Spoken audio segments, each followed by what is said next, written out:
Everyone, कैसे हो आप सब। आई होप सब अच्छे होंगे। आज हमारा पार्ट 4 है DSSP कॉम्प्लेक्स एनालिसिस के रिगार्डिंग।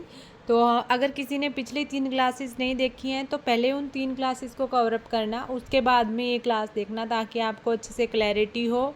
और कॉम्प्लेक्स एनालिसिस में हर बार 6 to 8 मार्क्स का एवरेज रहता ही रहता है। तो आप कोशिश कीजिएगा कि आप अच्छे से नोट्स बना पाओ तो बहुत अच्छी बात है, नहीं तो जो चीज़ आपको वीडियो में बताई जाती है उनको हाईलाइट करके या जो मेन पॉइंट्स बताए जाते हैं उनको ज़रूर लिखो। ठीक है। ठीक है। आई एम पूनम राय प्रधान। अगर आपको इंस्टा पर कनेक्ट करना है तो पूनम राय प्रधान आईडी ही है मेरी इंस्टा पर प्रोफाइल, आप वहाँ से सर्च करके मेरे से वहाँ पे कांटेक्ट कर सकते हो। अदरवाइज़ आप अपना स्टार्ट कीजिए क्योंकि एग्ज़ाम कभी भी हो सकता है ना, कोई श्योरिटी नहीं होती। DSSP शेड्यूल देगी, 2 महीने का टाइम मिलेगा, उसमें रिवीजन नहीं हो पाएगी। तो पहले से प्रिपेयर रहोगे तो अच्छी बात रहेगी। ठीक है। लास्ट की जो क्लासेस थी मैंने उसमें आपको कॉन्जुगेट की प्रॉपर्टी बताई थी, ये सारी की सारी प्रॉपर्टी तो सब एक बार रिवाइज कर लेना, उसके बाद से आगे से स्टार्ट करना। अब एक क्वेश्चन आता है यहाँ से मॉडुलस ऑफ कॉम्प्लेक्स नंबर पे, ये हमेशा ही क्वेश्चन आएगा और ये बहुत इंपॉर्टेंट क्वेश्चन है, हर बार आता ही आता है कि कोई भी नंबर है उसका मॉडुलस कैसे निकालते हैं। जो भी आयोटा को छोड़ के उनके पार्ट्स हैं उनको स्क्वायर करो और उनका स्क्वायर रूट कर दो। ठीक है। तो हमारे पास मॉडुलस ऑफ जेड की वैल्यू आ जाती है। जैसे यहाँ पे Z minus of points given होते हैं, यहाँ पे माइनस ऑफ पॉइंट्स क्यों नहीं है, क्योंकि ये जो डिस्टेंस ली गई है ये ओरिजिन से ली गई है। अगर पॉइंट से ली जाती तो यहाँ पे हम उसमें से पॉइंट को सब्ट्रैक्ट कर देते हैं। अब कुछ मॉडुलस की प्रॉपर्टी हैं और इनमें से एक मॉडुलस की प्रॉपर्टी हर बार आती ही आती है, जो ये 8 नंबर वाली है। ये थोड़ी इंपॉर्टेंट हो जाती है क्योंकि इसमें पूछता है कि इंडिविजुअल का अलग करते हैं तो कौन सा साइन आता है, लेस देन का आता है या ग्रेटर देन का आता है। तो थोड़ा इंपॉर्टेंट है, इन चीज़ों को रिवाइज अच्छे से कर लेना। ठीक है। प्रॉपर्टी फर्स्ट कर रहे हैं कि अगर जेड और जेड का बार लेते हैं, मतलब जेड के साथ में उसका कंजुगेट लेते हैं, तो वो हमेशा मॉडुलस ऑफ जेड स्क्वायर आता है, या फिर उसको कह सकते हैं कंजुगेट का मॉडुलस का स्क्वायर। क्योंकि जेड किसी का भी अगर मॉडुलस ले लेते हैं, जैसे a प्लस आयटा b है तो इसका मॉडुलस लेंगे तो क्या वैल्यू आएगी, under root of a square plus b square, है ना। लेकिन अगर जेड बार ले लेते हैं, जेड बार मतलब कंजुगेट का, तो कंजुगेट की वैल्यू क्या होती है, a minus of eta b हो जाएगी, क्योंकि जहाँ पे भी कंजुगेट आ जाता है वहाँ पे आयटा का पार्ट नेगेटिव हो जाता है। चाहे वो पॉजिटिव होगा तो नेगेटिव बन जाएगा, नेगेटिव होगा तो पॉजिटिव बन जाएगा, वो डिपेंड करता है उसके ऊपर साइन कौन सा है। तो अगर हम मॉडुलस लेंगे तो हमें आयटा से तो कोई फ़र्क पड़ता ही नहीं, और स्क्वायर लेंगे तो माइनस से भी कोई फ़र्क नहीं पड़ता। तो यहाँ पे भी under root of a square plus b square square root में आ जाएगा, है ना। तो सेम यही प्रॉपर्टी बन जाएगी और उसका स्क्वायर कर लेंगे। अगर पूरा का पूरा जो नंबर है अगर उसका मॉडुलस 0 आ जाता है तो ये सिर्फ कब पॉसिबल हो सकता है, या तो वो नंबर खुद 0 हो जाए या फिर उसका मॉडुलस है वो ग्रेटर देन 0 हो जाए, तो वो नंबर खुद ही बनेगा। अदरवाइज़ में ग्रेटर देन वो नंबर 0 ही बनेगा, तभी उसका नंबर अंडर रूट ऑफ किसी भी नंबर का सोच के देखो। अगर माइनस ऑफ अंडर रूट 2 का स्क्वायर करेंगे तो 2 से रूट 2 कैंसिल हो जाएगा, तो 2 तो बच गया ना। तो किसी भी नंबर का अगर निकालोगे तो कुछ ना कुछ पॉजिटिव वैल्यू तो आएगी ही आएगी, तो वो खुद 0 बन सकता है, तभी है वो चीज़ पॉसिबल हो सकती है। अब जो रियल नंबर होता है जेड का, वो माइनस ऑफ मॉडुलस से और प्लस मॉडुलस के बीच में लाई करता है। Minus of modulus of Z जो थर्ड प्रॉपर्टी है, less than equal to real number of Z less than equal to positive में जेड। ऐसे ही सेम इमेजिनरी का होता है। तो ये सिंबल थोड़े लर्न करने वाले हैं कि माइनस, जैसे हम कैसे लर्न करते हैं माइनस इन्फिनिटी से प्लस इन्फिनिटी, है ना, तो वैसे ही कर लेते हैं। माइनस इन्फिनिटी से 0 पे पहुँचेंगे, 0 एक रियल नंबर है, फिर 0 से प्लस इन्फिनिटी पे जाएंगे तो minus of modulus z less than of real of Z less than equal to mod of z. ऐसे ही इमेजिनरी में minus of modulus of Z less than equal to imaginary of Z less than equal to modulus of z. ठीक है। तो ये third property है, थोड़ी सी important है, तो आप अच्छे से रिवाइज कीजिएगा इन चीज़ों को। अब अगर हम किसी नंबर का मॉडुलस लेते हैं और नेगेटिव का मॉडुलस लेते हैं, जैसे मैंने अभी बताया था कि कॉन्जुगेट का मॉडुलस लेंगे तो भी सेम चीज़ आती है फर्स्ट वाली प्रॉपर्टी से। तो वैसे ही अगर माइनस जेड का मॉडुलस लेंगे, मतलब a प्लस आयटा b को हम माइनस ए माइनस आयटा b बना के उसका मॉडुलस लेंगे, तो माइनस ए का स्क्वायर करेंगे तो क्या बन जाएगा, माइनस ए का स्क्वायर करेंगे तो a स्क्वायर ही बन जाएगा, प्लस माइनस बी का स्क्वायर करेंगे तो माइनस बी का स्क्वायर, मतलब माइनस ऑफ 1 का स्क्वायर अलग कर दिया -1 का स्क्वायर करेंगे तो +1 आ जाएगा और b का स्क्वायर हो जाएगा। ऐसे ही अगर z का कॉन्जुगेट लेते हैं, कॉन्जुगेट लिया तो a minus of iota b, तो अब स्क्वायर पे तो माइनस का फ़र्क आएगा नहीं, यहाँ पे भी स्क्वायर पे माइनस का फ़र्क आएगा नहीं। तो ये वाली जो प्रॉपर्टी है सब में सेम रहती है, कौन सी, कि z का modulus is equal to minus z का modulus is equal to z का कॉन्जुगेट का modulus is equal to minus of z का कॉन्जुगेट का modulus is equal to z of iota. इसका भी सेम वैल्यू होती है। जैसे जेड की वैल्यू क्या होती है, a प्लस आयोटा भी है, तो उसको अगर हम आयोटा से मल्टीप्लाई कर रहे हैं तो ये बन जाएगा a iota minus of iota square b, तो plus of iota square b हो गया है ना, तो आयोटा a हो गया माइनस ऑफ b हो गया है ना, क्योंकि आयोटा का स्क्वायर माइनस हो जाएगा, तो माइनस यहाँ पे आ जाएगा a आयोटा माइनस b। अब उसका मॉडुलस लेंगे, मॉडुलस लेते हैं तो आयोटा वाले पार्ट को छोड़ के जो भी पार्ट है a और b, तो a आयोटा माइनस b था है ना हमारे पास, तो a का square plus of minus b का स्क्वायर करेंगे, स्क्वायर पर माइनस का कोई फ़र्क नहीं पड़ेगा, तो under root of a square plus b square से यहाँ से सेम आ जाएगा ना। तो ये जो फोर्थ वाली प्रॉपर्टी है ये सब के लिए सेम हो रही है, तो ये पूछ सकता है क्वेश्चन, ऑप्शंस बना के दे देगा कि जेड का मॉडुलस है वो माइनस जेड के इक्वल होता है नहीं होता, जेड का जो कॉन्जुगेट होता है उसका मॉडुलस लेंगे तो वो जेड आयोटा के इक्वल होगा या नहीं होगा। तो इम्पोर्टेंट चीज़ है थोड़ी सी, देखो अगर ये चीज़ें ना आप लिख के लर्न करोगे ना तो ये बहुत ईजी है, इतना कुछ मुश्किल नहीं है।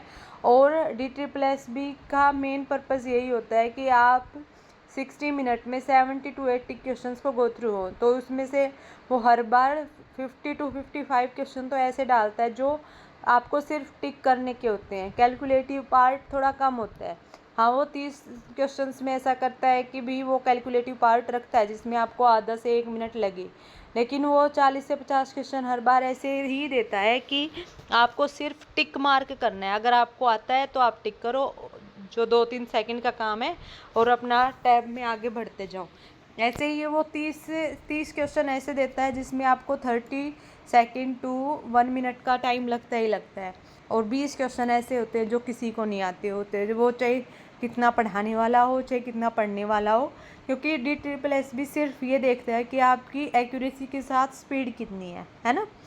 ठीक है, तो फोर्थ वाली प्रॉपर्टी में सीधा डायरेक्ट क्वेश्चन बन सकता है। जैसे फिफ्थ वाली प्रॉपर्टी है कि अगर दो की प्रोडक्ट करके कॉन्जुगेट लेते हैं तो वह क्या सेम आता है, तो सेम ही आएगा, आप करके देख लेना ट्राई।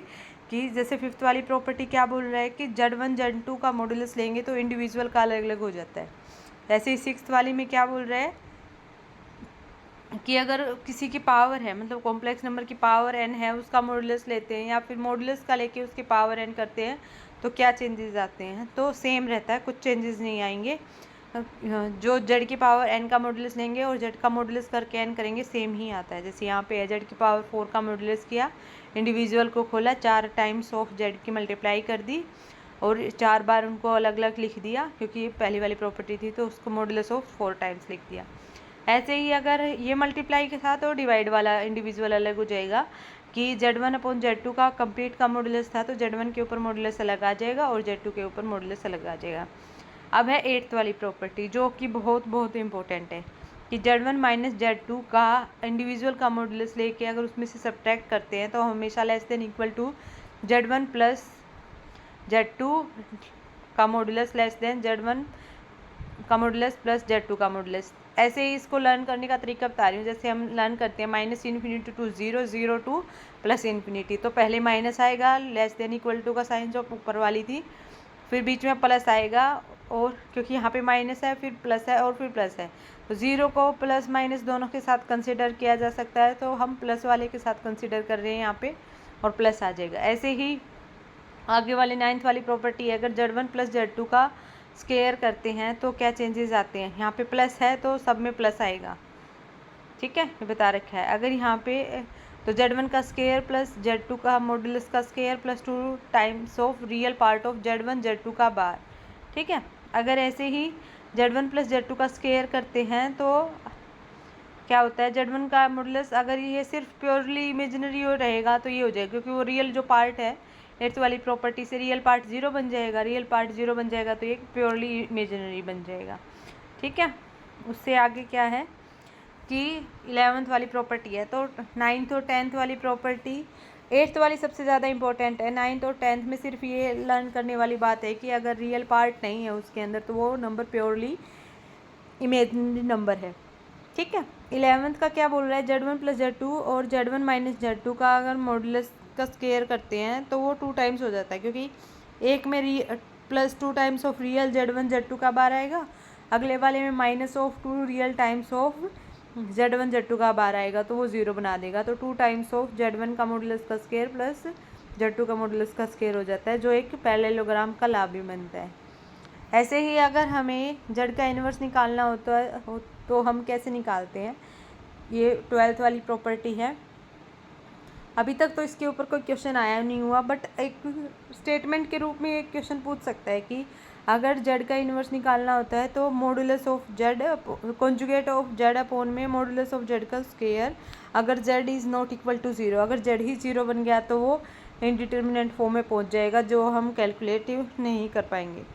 अब हम जो अगली क्लास में क्या करेंगे, आर्ग्यूमेंट और एम्पलीट्यूड ऑफ कॉम्प्लेक्स नंबर है। अभी आपका जो पीछे का एक क्वेश्चन है उसमें मैं आपसे एक क्वेश्चन पूछ रही हूँ जिसका आंसर आपको इसके कमेंट बॉक्स में देना है। क्या कि जो आर्गेंट प्लेन है उसके 3 नाम बताए थे मैंने, तो उनके क्या क्या नाम होते हैं, गॉसियन प्लेन होता है, कॉम्प्लेक्स प्लेन होता है, क्या जो भी होता है आप उसको लिखोगे। और एक आप ये बताओगे कि किसी भी मॉडुलस का फंक्शन निकालना हो, अगर उसकी वैल्यू 2 + 3 आयोटा गिवन है तो उसका कॉम्प्लेक्स नंबर का कॉन्जुगेट क्या होगा और उसका मॉडुलस क्या होगा, ठीक है। ये 2 क्वेश्चन है, मतलब 2 नहीं 3 हो गए कि एक 2 + 3 आयोटा एक नंबर है, उसका कॉन्जुगेट क्या होगा और उसका मॉडुलस क्या बनेगा, और एक आर्गेंट प्लेन के 2 अलग अलग नाम थे, वो नाम क्या होंगे, ठीक है। अगली क्लास में हम करेंगे आर्ग्यूमेंट और एम्पलीट्यूड ऑफ कॉम्प्लेक्स नंबर।